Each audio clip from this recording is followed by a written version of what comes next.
Hello. So today I want to cover finding motivation to follow demands through identifying reinforcers. So first off, what is a reinforcer? Simply put, it's the reason that anyone will engage in a behavior again. For example, after buying your mom flowers, why would you buy them again? After getting a massage, why would you get another one? After having a donut, why would you eat another one? We do something again because of what we call reinforcement. Something reinforced and strengthened our behavior, making us want to repeat the behavior in the future to gain access to that same reinforcement. So choosing, selecting, and testing reinforcers takes skill and patience, but the payoff is huge. So instead of being in a session with a child who is bored and defiant, you are now coming into a session with a child who is excited to be in therapy and is going to be compliant because you are coming in with the knowledge of what they like and what they will work for. Because there is a difference. There's a difference between your child liking something and your child working for something. So first, I want you guys to start off by observing the child. By observing, I do not mean simply sitting back and watching the child. Rather, as you play and interact and engage with the child, notice what they gravitate to. What do they touch? What do they stare at? What do they smile at? What objects do they pick up?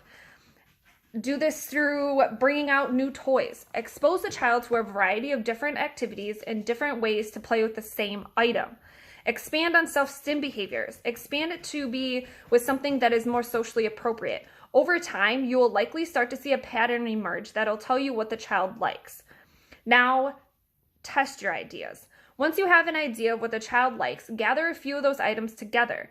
Present the items to the child and pay attention to what they engage with longest and most often. This is basically what we call a preference assessment. A preference assessment is where we provide multiple options for free, and then we take data on the items that the child chooses over a specific period of time. So now I want to go over 5 steps to identifying a reinforcing item through observation. How do we know that the child wants this item? So number 1 is that you bring out the item out of your toy bag or your car and the child immediately runs over to you and tries to take the item.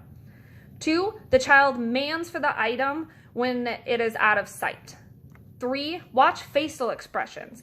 The child smiles, their eyes widen, or they give intense eye contact to the item.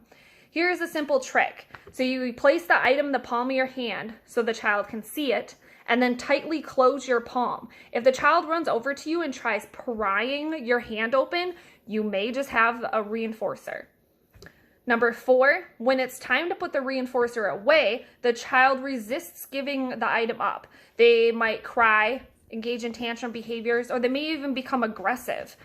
What is important is be happy when you see this reaction because it tells you that the child really wants that item. But if this situation does emerge, talk to your senior to go over ways to gain control with minimal resistance. And lastly, number 5, the child will drop an item they really like in order to go to you when you are holding that item. So a few things I want to kind of cover is the most important thing to remember is that your client's interests and likes will change over time, as do ours. If you want to work for trampoline every day, that's great.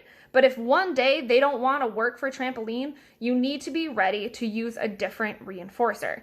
Continue working to identify and expand current reinforcers. All right, so hopefully this was helpful for you guys, and I'll see you next time.